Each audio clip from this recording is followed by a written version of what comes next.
Welcome back to another episode of Better Than I Found It, the podcast, all things college golf. You're listening to Mike McGraw, men's golf coach at Baylor University.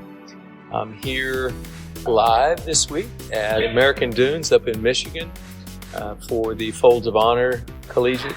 I am really excited about this, but I have my guest this week is our women's golf coach at Baylor, Jay Goble. Now, Jay, we're going to talk about your team here in a little bit, but we're also going to talk about this tournament.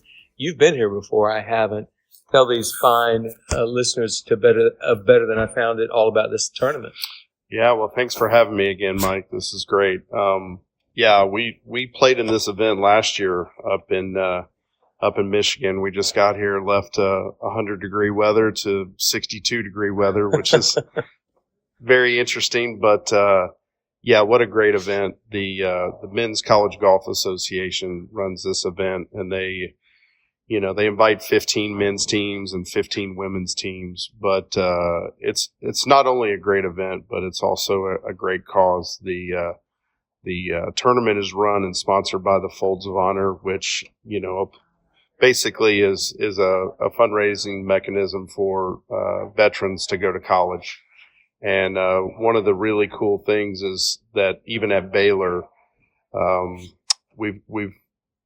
Baylor has had almost 200 people come to college and go on this scholarship, which I think is amazing. But Dan Rooney, Colonel Dan Rooney, has put together such a great charity. He's a very interesting guy, former fighter pilot who's also a PGA golf professional. So obviously has a big passion for golf and has a big passion for the military. And this is a really, really neat place. And I know that you haven't been on the golf course yet, but Jack Nicklaus came in here and exposed a bunch of really old dunes, and it's just a really neat place that they put together. And I think it's awesome that, again, we don't get to go to tournaments together ever. We haven't done it in the 10 years that we've been at Baylor together, but it's a great opportunity for these players to come up and play for a good cause, but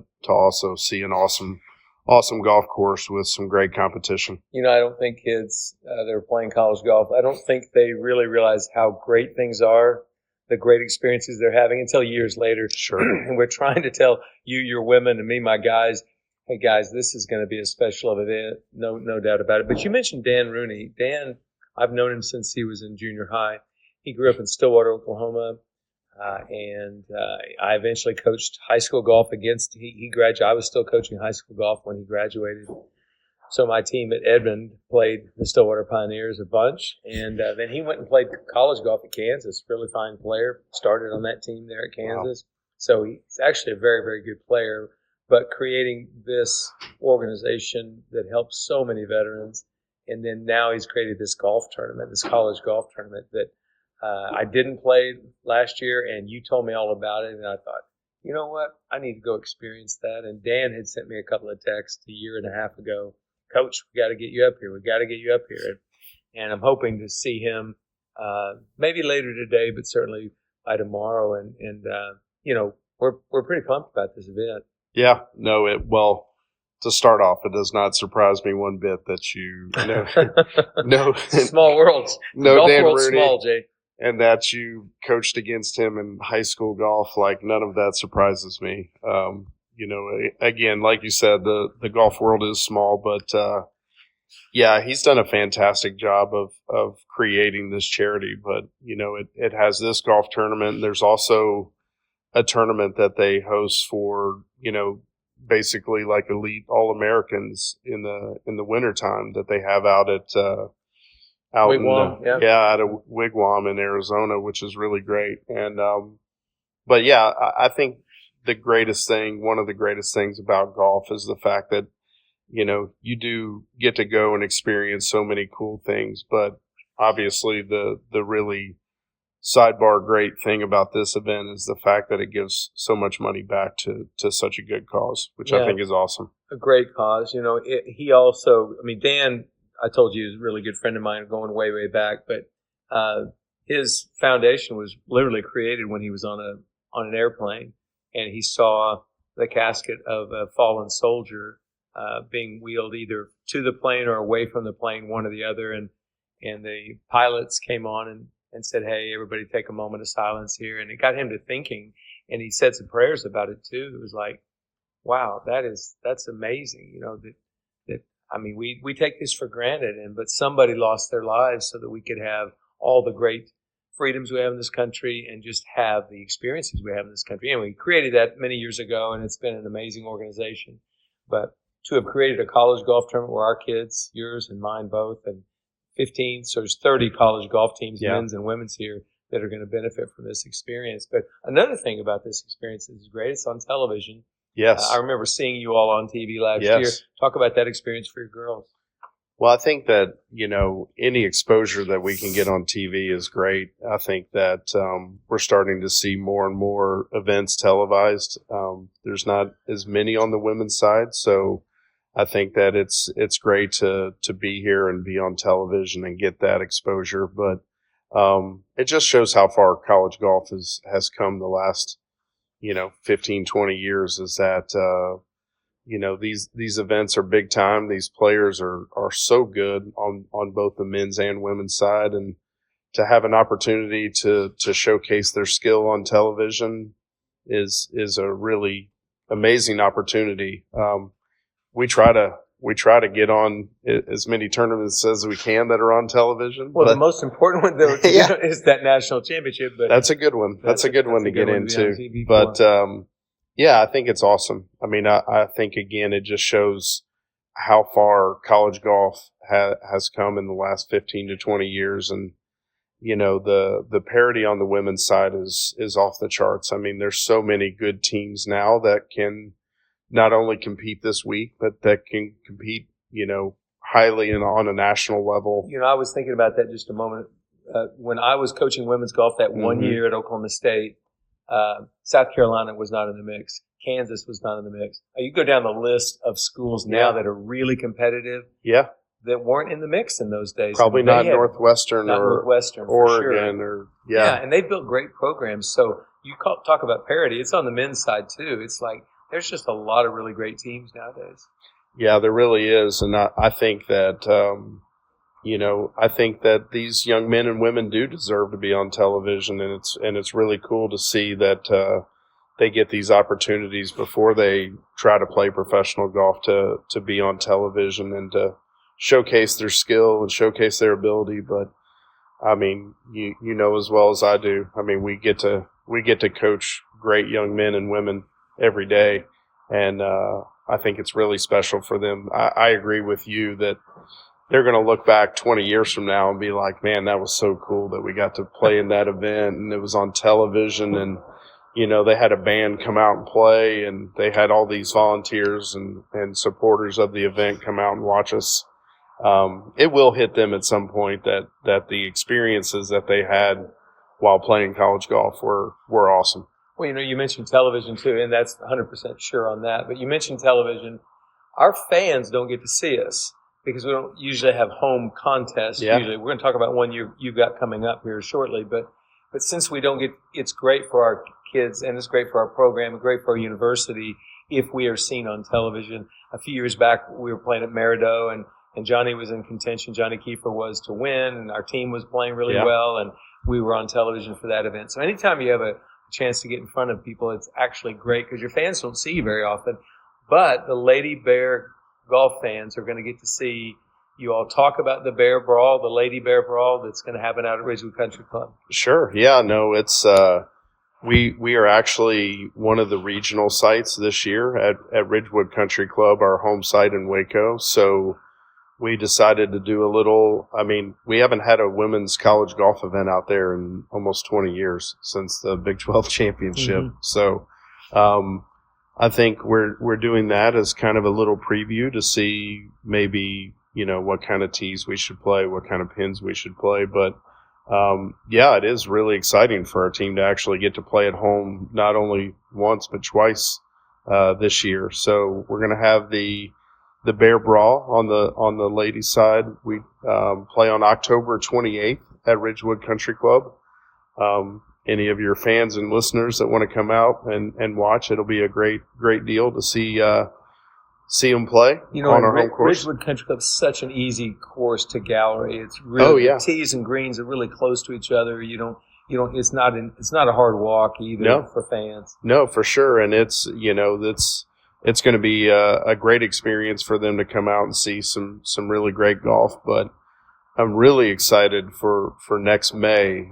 We put in a bid for regionals actually in 2019, and we were awarded the 2026 Central Regional spot. And it's kind of funny, like we didn't forget about it, but like it's hard to find those contracts from 6 years ago when we put together hotels and we put together the tournament. But to have an opportunity to compete on your home golf course, which allows you to then go to the national championship if you play well, it's a big advantage. And I think that having it at Ridgewood Country Club, which you and your men's team play every day, is an even bigger advantage, because it does have some little nuances about it that make it a challenging golf course. Especially after the new redesign. Yeah, for sure. As you and I have talked about it, for women's college golf, it's got more than enough distance. Mm-hmm. And it's got really tough green complexes and a few forced carries that are pretty tough. So I think it's a great venue for women's college golf, and it's in great condition since the redo. It's probably never been better. Yeah, our superintendent does an amazing job, and I think since the redo, like I tell people, back when we had the bent grass greens, I mean, they were really awesome, but they were really good at a time of year where not a lot of people were playing golf, like in the wintertime.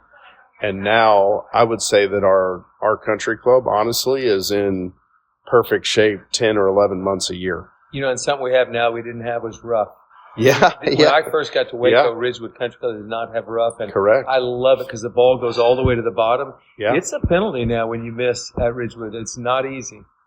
For sure. Yeah, no, it's not only a great challenge, but now we have literally, you have to hit every shot on that golf course. You have to hit every club in your bag, and then there is a strong penalty for missing the short grass now, which I wouldn't say has always been that way, mm-hmm. but now for sure, like you need to hit it in play. If you don't hit it in play, it's probably a quarter to a half a shot penalty to get it back into play. So you mentioned being a big advantage. I think it's the greatest advantage in college golf, period. If you get to host, some years a team might be ranked 40th or 50th. They're hosting. They're not the 40th ranked team in the country when you're hosting. You're more like 10th or 15th. You're right in that range. I'm going to ask a question. This isn't meant to be controversial, but I'm going to ask you a question. Do you think we could ever get it in men's and women's golf to the point where it wasn't just put a bid in to get a regional and you get one every so many years? Wouldn't it be great if the top 6 teams in the country had the opportunity to host a regional? Now, you could defer and say, nope, I don't want it, so go to the next team down in the rankings. I think it'd be fantastic. Promise you, if you had a good team, you'd have a local course, you'd have your club, board of directors, they'd all say, yeah, we're hosting. Wouldn't you like that if it was done on merit?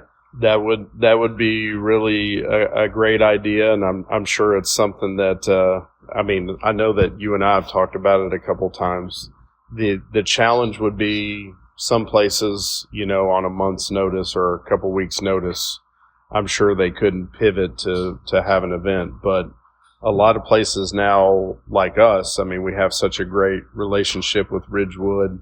I know, like when you were at Oklahoma State, obviously they have a golf course on campus. They'd be dying to have the event there, and so would a bunch of other courses that have on campus courses and facilities. But you think about it, how do we get invited to a regional? It's for your body of work for the entire year, correct? Of course. If you have a bad year and you're under 500, you're not getting invited to a regional. But if you have a team you think is pretty good, the potential to play well and earn that regional would be outstanding. And I'm not saying anything against you all. You went through the bid process like everybody, but I think someday it would be great if it became merit-based, if you could host a regional if you were one of the top-ranked teams. I think it's a great idea. I hope that we could get to a point. I think, again, when we talk about how many good teams there are in college golf now, I think that today in college golf, there are a lot more teams that would do anything they could do to make that happen than there would be like 20 or 30 years ago. Yeah. There's a lot more teams, like I said, with on-campus facilities, or have great relationships with clubs to where they could pivot quickly, make sure that, they got all the teams there and could make it happen. It's a small field, too. It's generally a little smaller than any other field for you us, play. It's 12. It's 12 for the women. 60 it's 13 players. For the guys. So it's 60 or less players right around there. So it wouldn't dominate a golf course. But anyway, I don't know if we'll ever get there, but I do think it's the greatest advantage in college golf. I'm glad you have that advantage this year. Yeah, That'll be wonderful. Me too. I'm glad as well. I think, the thing that has changed in women's golf is we have the 500 rule now. So, I think all of us on the women's side are kind of learning how that works and what that looks like when it comes to creating a schedule.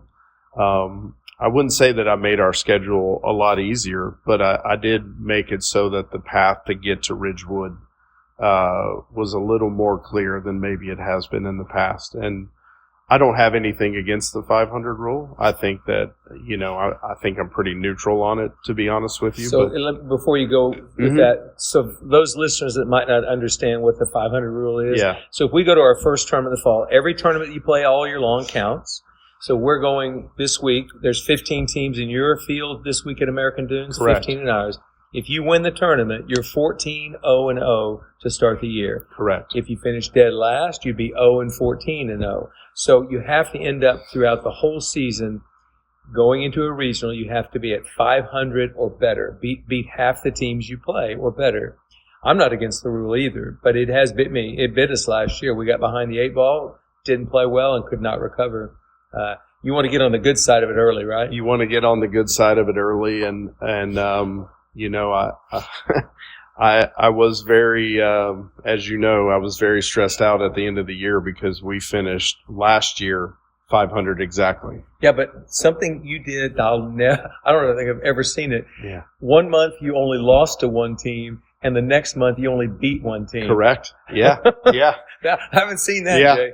No, we had a tough March last year. It was not very good, but you guys rallied in the end. We did. We rallied and made it to regionals, and then made nationals, and then made the national championship, which was great. But the thing that I'm wanting to focus on this year is obviously we can't get to nationals through Ridgewood if we don't make it there. Yep. So there was a little more intention in doing the schedule this year to make sure that, we're over 500. We're playing against enough good teams. And again, I don't think I've made our schedule easy by any means, but I have made it to where I don't think we're going to finish 64-64. Yeah, you don't want to finish 64-64. 1 year at Oklahoma State, my team finished 71-71.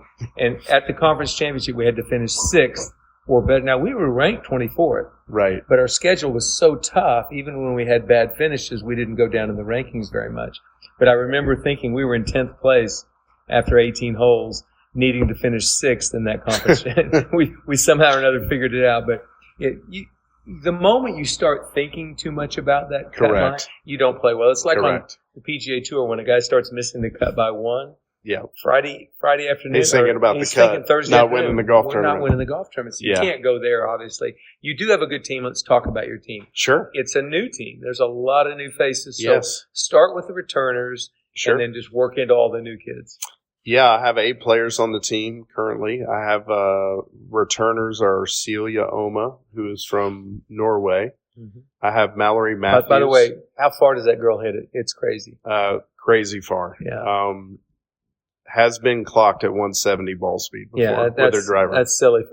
Silly. Yeah. Really good. She is a great She's player. impressive. Yeah. I have Mallory Matthews, who's my other senior, who's from Hondo, Texas. So, and then I have Bridget Bozar, who's a senior as well, who's from here, who's from Michigan. Mm-hmm. So she's from Oakland, Michigan, right? Yeah, just a couple miles down the road here. So those are my 3 seniors. And then my other returner is Melina Castro, who's from Argentina. Melina came in January last year, and we actually put her in the lineup for regionals, and we counted all of her scores at regionals and all of her scores at nationals. Wow. So put in that late in the season? Yeah, because we had an injury with Sarah Hasagawa, who was a great player for us last year, and Melina stepped in and played awesome at the end of the year. I mean, to count postseason scores, every single one of them. Yeah, when you've been thrown in the lineup is very impressive, and I think Melina's going to have a really good year this year. That's my prediction, is that she's going to play great. And you've got her this week, I assume. She's here. Okay. She's here. Yeah, she got a second in qualifying. That's 4. And then I have 2 transfers who came in. One of them is Yurang Lee from Illinois. Mm-hmm. She won the Canadian Am 2 years ago, played in an LPGA Tour event last week. So she's a phenomenal player with a huge upside.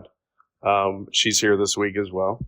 And then I have Charlotte Brook, who's another transfer who came in from Lynn University. Mm-hmm, mm-hmm. And Charlotte was actually Division II Freshman of the Year 2 years ago. Oh, wow. So she's a very solid player. Just missed out barely on making it this week, but I think she's going to be in our lineup for sure this year. And then I have 2 freshmen. So I have Obi Chan, who is from Hong Kong. She plays on the Hong Kong national team. Very solid player. Just think she had some freshman nerves going on this week in qualifying. But then we also have Amelia Wan, who plays on the English national team, who's a really solid player. She actually was leading qualifying most of the time, and is going to play 2 for us this week. Wow. As a freshman. That's amazing. She played really solid in qualifying, but we've had her committed to Baylor for 2 years now, and very excited to actually finally have her here and have her at a golf tournament. And I really, truly believe she's going to be a huge part of our future moving forward. So a lot of people listening will notice you had a lot of international players, mm-hmm. which is on the women's side is very, very normal. Talk about the challenges of just getting, just evaluating them initially, because they're not in Texas playing, right? And so they're hard to get to, and then getting them in school, and then I know they're almost all great students. You always get great students, but what are the challenges with getting putting a team together that is pretty international? You know, I tell people this all the time. Like, I don't discriminate on anybody from where they're from. Like, I don't either. I'm just saying it's tougher. If you're a good golfer and you can shoot under par in golf tournaments, I don't really care. You discriminate against bad golfers, Jay. Am I right? No. Okay. All right. But yeah, I think that I've had a lot of really good success over the years with international players because, I feel that they get to play.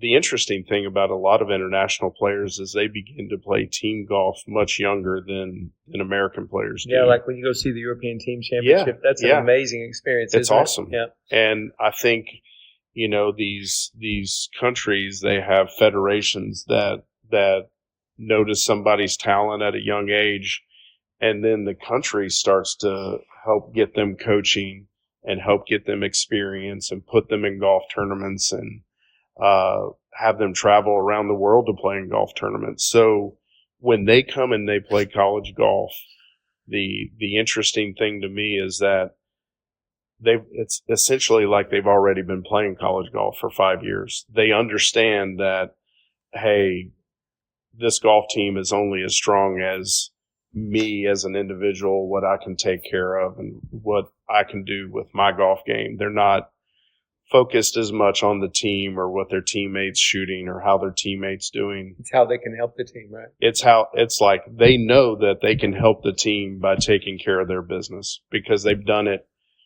Again, a lot of them have done it 3 or 4 or 5 years more than an American kid has. Like, because and you know this, like there's American kids now that are not even playing on their high school golf team per se. They're just playing in golf tournaments, and I've had a lot of success with international kids because, again, I've had English players that began to play on the English national team when they're 12, 13 years old. And they understand that they literally have to take care of their controllables and just play their game. And if they do, that's the best thing they can do to help their team. Definitely help their team. And they're great students too. They're amazing their students. Education, respect they have for earning a diploma is pretty high. It's really high, and I think 4 or 5 years in a row now we've had one of the higher GPAs, if not the highest GPA at Baylor.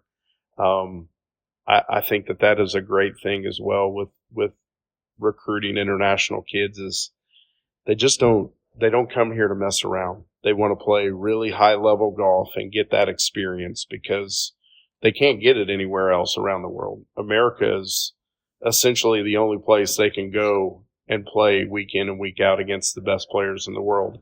And, oh, by the way, I get a free education as well. Yeah, it's pretty amazing. You think about that opportunity, that it's also a great sacrifice they make to cross a pond or come to a completely different culture away from home. Every face they see every day is brand new. Everybody they meet is brand new. So it takes a lot of courage to do that. Takes a ton of courage. I tell people all the time, I couldn't imagine, I have a 14-year-old son. I couldn't imagine sending him to Norway to go to college. Like that would be, I would do it, but it would be hard for me to get my head wrapped around. I have a player from Argentina on my team, a player from Norway, a player from China.